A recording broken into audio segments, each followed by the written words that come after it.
कहानीको क्यारेक्टरलेस पात्र हो, न त यसले हप्ता उठाउँछ न त मान्छे हान्छ। यसले हान्ने भनेको ऱ्याप मात्र हो, काल्पनिक कुरा सब क्या मात्र हो। भाइ तेरो घर कहाँ हो, हुड कहाँ हो, धेरै भुक्छुस् मुजी धोती, तैँले टोक्ने भने सिर गुड कहाँ हो।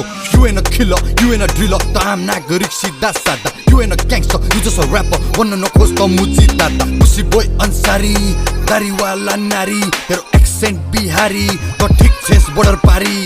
इन्डस्ट्रीको सबै फेक ग्याङ्स्टरहरू एकजुट भई मिलेर आइज, गोला बारुद हिरेर आइज, कङ्फु कराते सिकेर आइज, आजै आइज, अहिले आइज, आइज आइज, भर्खरै आइज। 10 जना गनमान त गाउँतिर छ, मेरो सहरमा को छ बुझेर आइज। मेरो ब्लग भुरी सङ्की र जङ्की, मलाई हाँसु त सुनेर धम्की, अनलाइनमा गर्नौ टङ्की, तर अघि पछि मेरो नभन्की। सुनवे जुत्ने भए जुत्ने लिएर आइज मुजी जङ्गे सँगै, भिड्ने भए भिड्ने सबैको टाउकोमा किचेर हिँड्ने। पोखरा सिटीमा जन्मेको हुर्केको सानैदेखि देखे मारकाट, को मुजी कतिको छ भन्ने थाहा छ हामीले, गन्दैन त जस्तो झारपात।